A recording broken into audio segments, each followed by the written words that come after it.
Welcome to English Speaking Corner. This is the place where you can relax, listen, and build your confidence to speak English in the real world. I am your host, Sarah. And I am your co-host, Mark. We are very happy you are here with us today.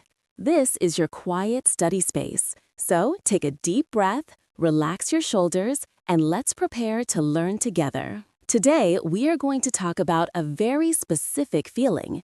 It is a feeling that almost every English learner knows. Imagine this. It is your first day at a new job, or maybe it is your first week. You are nervous. You want to make a good impression.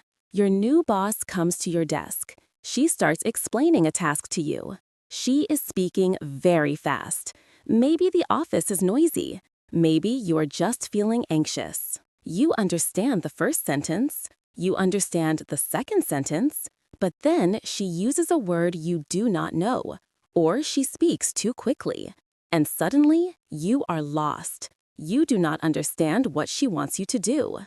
Mark, what happens in that moment? What do most people do? That is a great question, Sarah. In that moment, most people feel panic. They feel fear. They think, if I ask her to repeat herself, she will think my English is bad. She will think I am not smart enough for this job. So they do something dangerous. They smile and they nod their head. They say, yes, okay, I understand.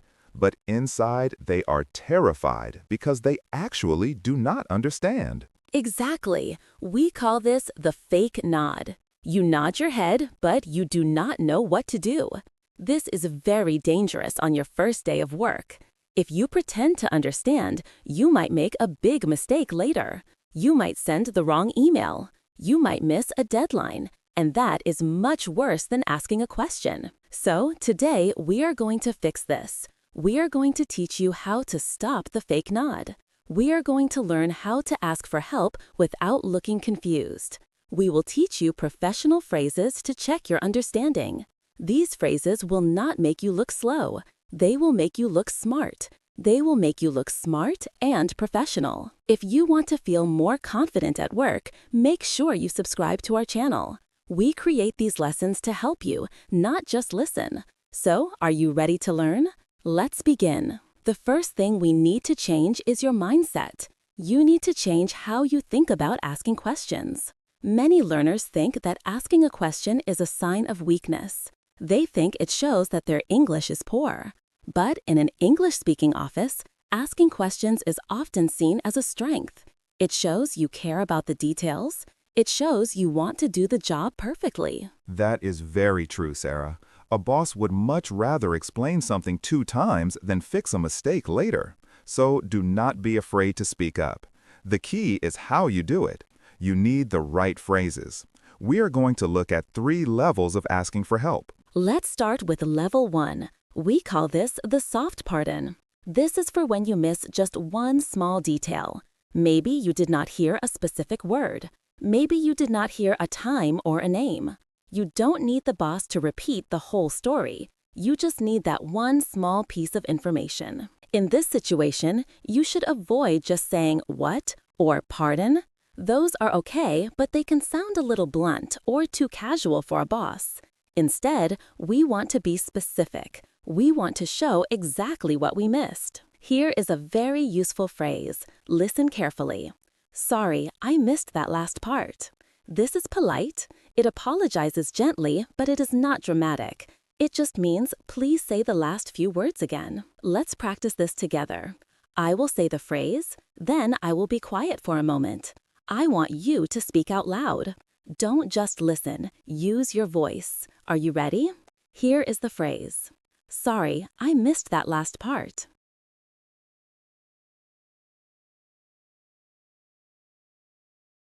Now you try.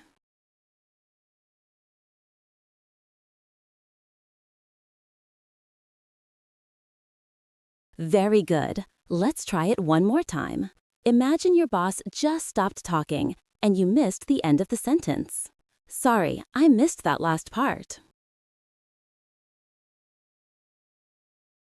Your turn.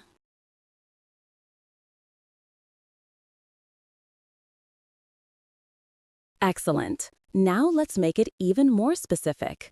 Imagine the boss mentioned a deadline, but you did not hear the time. You can use the word when to ask specifically about the time. Listen to this phrase. Sorry, when did you need that by?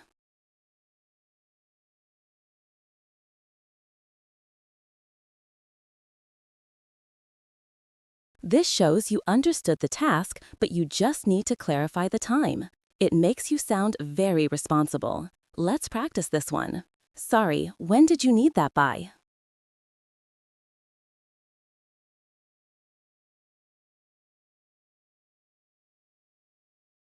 Go ahead, say it out loud.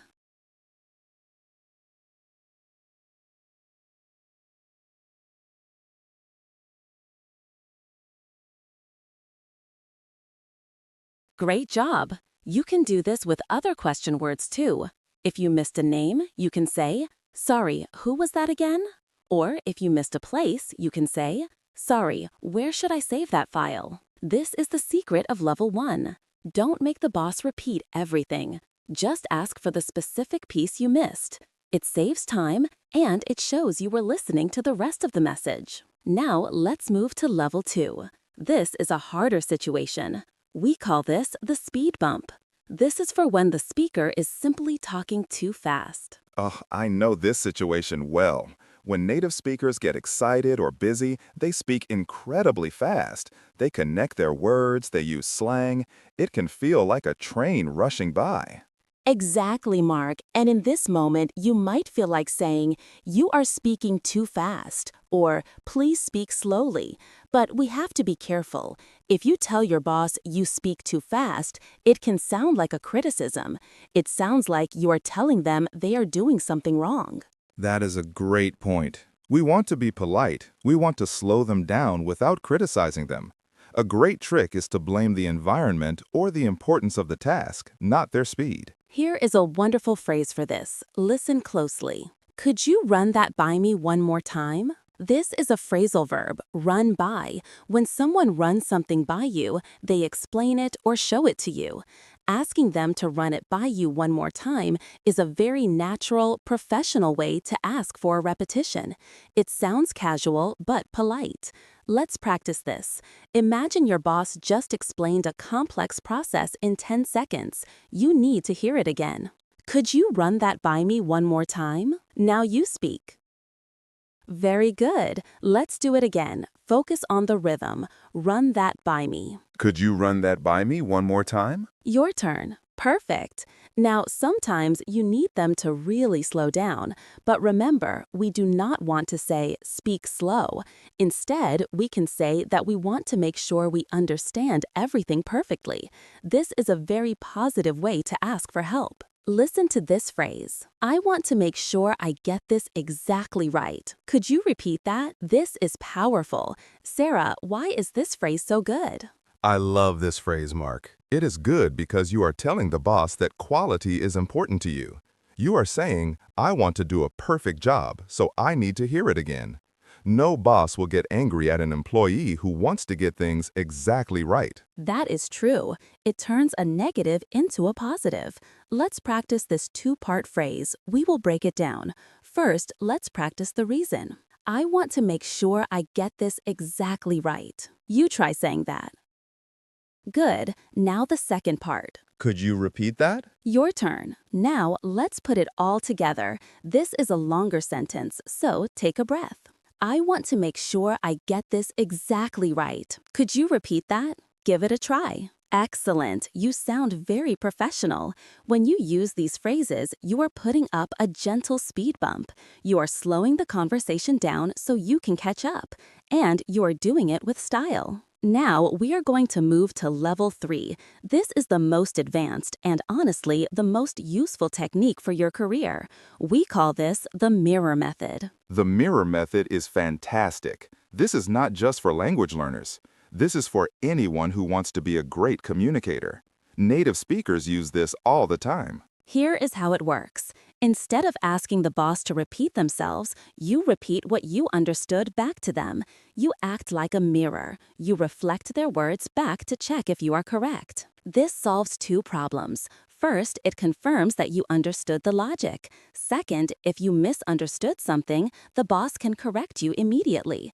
It shows you are actively thinking about the task. Let's look at an example. Imagine your boss says, "I need the monthly report on my desk by Friday, but make sure you include the new sales figures from the marketing team, not the old ones." That is a long sentence, Sarah. It is. Maybe you understood most of it, but you want to be 100% sure about the sales figures. You can use the mirror method. You start with a phrase like, "just to recap," or "so what you are saying is." Let's practice the phrase, "just to recap." Recap is short for recapitulate, which means to summarize. It is a very common business word. Listen to this. Just to recap, you want the new sales figures, correct? Do you see what I did? I took the main point and turned it into a question. Let's practice this structure. I will give you the opening phrase, "just to recap." Now you say it. Good. Now let's add the content. Imagine you are checking a deadline. Just to recap, you need this by Friday, right? Your turn. Very good. Let's try another opening phrase for the mirror method. This one is very simple. It starts with "so." So, you would like me to send this to the marketing team? The tone here is important. Your voice should go up at the end because it is a question. You are checking. Let's practice. So, you would like me to send this to the marketing team? Now you try. Excellent work. The mirror method is your safety net. Even if you only understood 20% of the instruction, you can mirror that 20% back. If you are wrong, the boss will say, "Oh no, not the marketing team, the sales team," and then you are safe.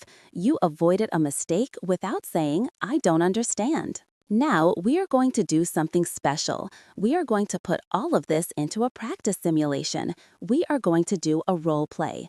I am going to act as your boss. I will give you an instruction. Then there will be a pause. I want you to reply using one of the techniques we just learned. Sarah will tell you which technique to use before we start. Are you ready to test your new skills? Let's start with scenario 1. You are in the break room. It is a bit loud. The coffee machine is making noise. Mark, act as the colleague. You are going to ask for a meeting, but you are going to speak a bit quietly. Okay, listeners, I want you to use the soft pardon. Remember the phrase, "Sorry, I missed that last part." Here we go. I am your colleague. Hey, are you coming to the lunch meeting today? Did you say it? Did you say, "Sorry, I missed that last part"? Good. That was the perfect response for a noisy room. Let's try scenario 2. This is a serious situation. You are at your desk. I am your boss. I am going to give you a very quick instruction about a file. I want you to use level 2, the speed bump. I want you to use the phrase about getting it exactly right. Do you remember it? I want to make sure I get this exactly right. Could you repeat that? Okay, get ready. Here is the boss. I need you to take the Q3 projections, convert them to PDF, and upload them to the shared drive before noon. How did that feel? Did you feel confident stopping me? It is not rude to ask. It is professional. By saying you want to get it exactly right, you made me trust you more. Now let's try the final scenario, scenario 3, the mirror method. I am going to give you a choice. I will tell you to email a specific person. I want you to repeat the name back to me to check. Start with the phrase, "just to recap." Here is the instruction. Please send the agenda to Mr. Tanaka in HR, not Mr. Tanaka in sales. Did you do it? Did you say, "just to recap," you mean Mr. Tanaka in HR? If you did, congratulations, you just avoided a big mistake. There were 2 people with the same name. If you had just nodded and smiled, you might have emailed the wrong person. By mirroring, you confirmed the right person. This is why these techniques are so important. They protect you, they protect your reputation, and they take the pressure off your shoulders. You know, Sarah, Thinking back to my own experiences learning languages, the fear of looking stupid is the biggest wall. It stops us from connecting with people. But when you have these phrases in your pocket, the wall disappears. You know that even if you do not understand, you have a tool to handle it. That is so true, Mark. It is like having a toolkit. When you go to work on your first day, you bring your pens, you bring your notebook. You should also bring these phrases. They are tools just like your computer or your phone. We recommend writing these phrases down on a small piece of paper. Keep it on your desk or write them in the Notes app on your phone. Let's review the 3 main tools we added to your kit today. Tool number 1, the soft pardon. Use this for small missing pieces. Sorry, I missed that last part. Tool number 2, the speed bump. Use this to slow things down politely. I want to make sure I get this exactly right. Tool number 3, the mirror method. Use this to confirm logic. Just to recap, you want me to? If you use these 3 tools, you will never have to fake nod again. You can stand tall, you can look your boss in the eye, and you can communicate with real confidence. We have a small challenge for you for this week. We want you to try the mirror method. You don't even have to do it in English at first. You can try it in your native language. When a friend or family member tells you something, repeat it back to them to check. See how it feels. It feels very clear, it feels very organized. Then try it in English, even if you are just talking to yourself. Imagine your boss giving you an order and practice mirroring it back. The more you practice alone, the easier it will be when you are standing in the office. We are so proud of you for listening today. Building confidence takes time. It does not happen overnight. But every time you learn a new phrase and every time you practice speaking out loud, you are getting one step closer to your goal. Remember, this channel, English Speaking Corner, is here for you. We are your partners in this journey. We want to help you feel calm and capable in every conversation. If you found this lesson helpful, please consider liking this video. It helps other learners find this quiet study space. And if you have not subscribed yet, please do. We have many more lessons coming about work, travel, and daily life. We want you to be part of our community. Thank you for spending your time with us today. You did a great job practicing those phrases. Yes, excellent work. Keep practicing, keep speaking, and remember, asking for help is the smartest thing you can do. Until next time, keep listening and keep speaking. Goodbye, everyone. See you next time.